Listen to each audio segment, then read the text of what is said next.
Hello! Alors on se retrouve aujourd'hui pour répondre aux questions de la FAQ, comme on vous avait promis, et on va essayer de répondre à toutes vos questions. On a reçu pas mal de questions pertinentes et ça fait plaisir. On va essayer de répondre en donnant un maximum de détails pour que vous puissiez vous imaginer au mieux comment on a créé du coup cette aventure et puis un petit peu comment on la vit pour le moment et comment on projette de la vivre quand on y sera vraiment. Avant de commencer, n'hésite pas à t'abonner, à liker, à partager à tous tes potes. Pour toi c'est rien, mais pour nous ça représente énormément, donc on compte sur toi. Allez, à tout de suite.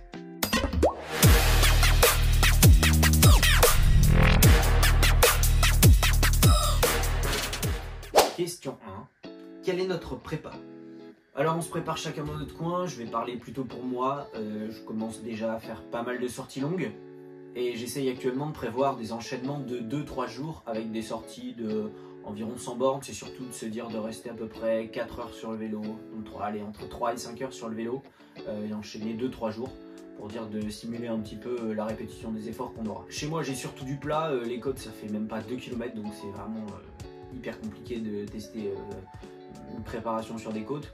Et puis il y en a déjà vraiment pas beaucoup, donc j'abandonne un peu l'idée. Je continue surtout ma préparation de triathlon où j'ai de la sortie longue et puis après des séances courtes d'1 heure, 1 heure et demie avec du travail d'intensité en bloc ou alors une sortie assez cool avec des sprints. Donc je fais pas particulièrement de prépa montagne, je fais surtout une prépa un peu résistance et puis mentale. Question 2, combien de temps ça vous prend d'organiser tout ça?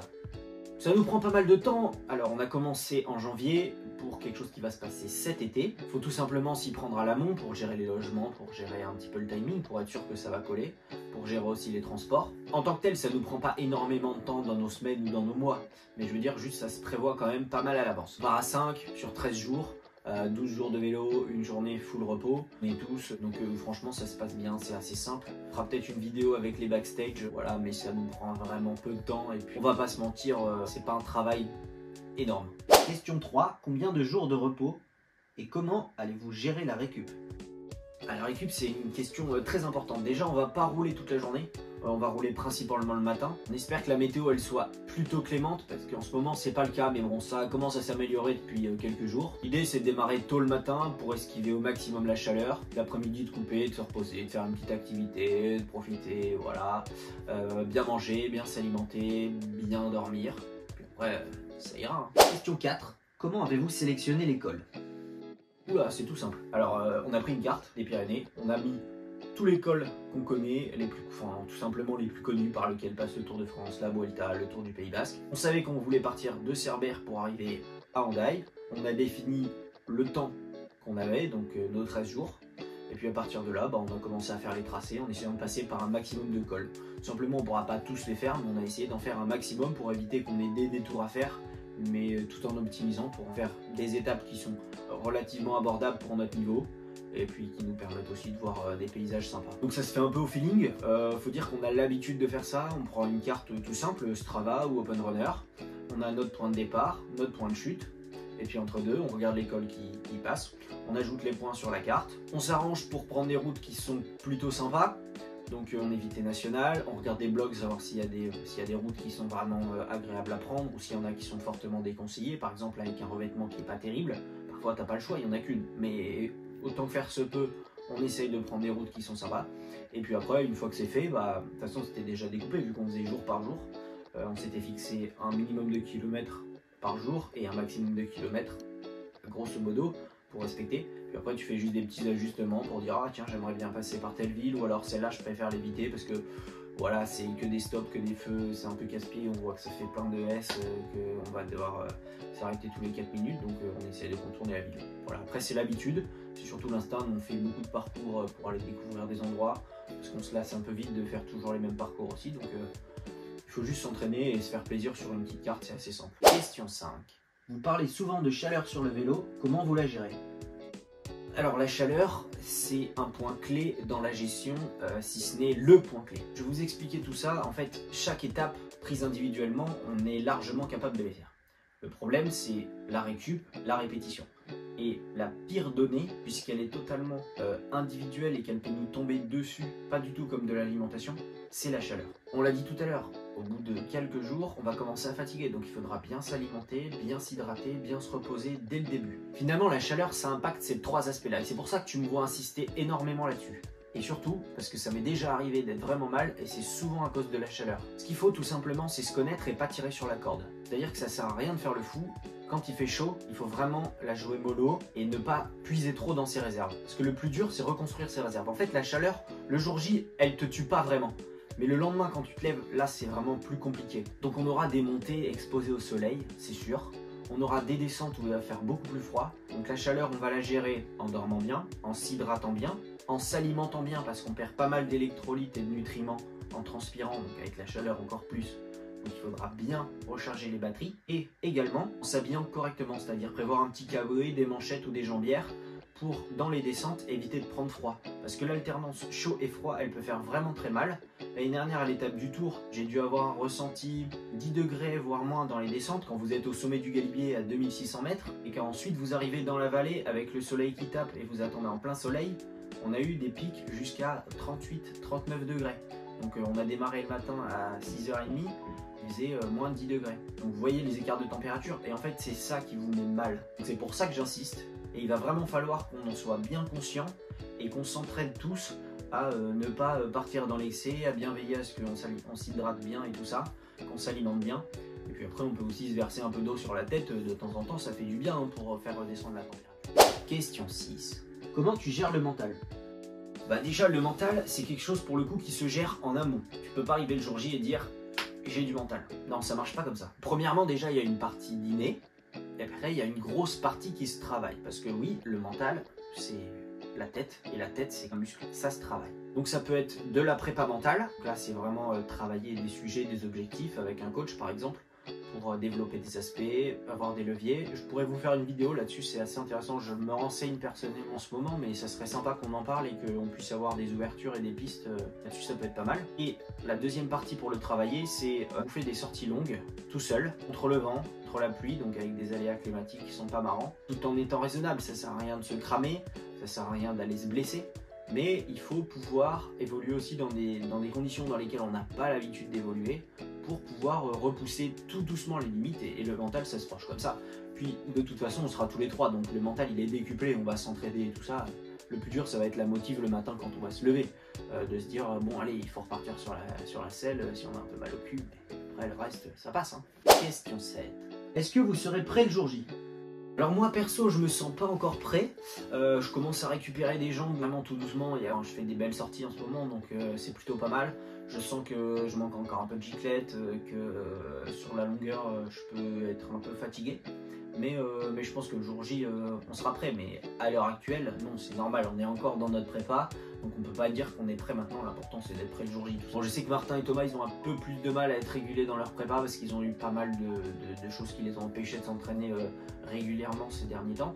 Donc ils s'entraînent, ils ont un entraînement un peu plus réfléchi avec un peu moins de sorties longues pour le moment, mais des entraînements un peu de force dans les bosses pour pouvoir emmagasiner de la résistance assez rapidement. Après clairement on a un niveau qui est là, il faut juste le retrouver, mais le niveau on l'a, je me fais pas trop de soucis pour ça. Hey, salut les amis. Attendez, je m'arrête un petit peu. Donc on m'a posé la question, est-ce que vous vous sentez prêt pour les Pyrénées? Eh bah pas encore. D'ailleurs pourquoi? On est sorti aujourd'hui parce qu'il faut faire tourner la machine. J'ai les jambes un peu fatiguées, pardon. Donc aujourd'hui, 1 heure souple, juste beaucoup de fréquence et je suis parti vent d'eau et je sais que le vent s'arrêtera, donc normalement sans trop de vent. Alors est-ce que je suis prêt pour la traversée des Pyrénées? Franchement j'en sais rien, 13 jours, 900 km, 24 000 mètres de dénivelé. C'est tout nouveau, autant de distance, autant de dénivelé. Donc mentalement, ça me paraît dur, mais physiquement, je vais tout faire pour me préparer. Tous les week-ends vont être chargés, je vais partir m'entraîner, je vais rouler, je vais faire beaucoup de dénivelé. Donc on verra bien. Question 8, qui va gagner le classement? Ah, vous êtes nombreux à nous avoir posé cette question-là. Et mes deux compères, ils vont vous dire que c'est moi qui vais gagner. Moi, je suis pas vraiment d'accord avec ça. Premièrement, je suis le seul à pas pouvoir m'entraîner sur des belles côtes.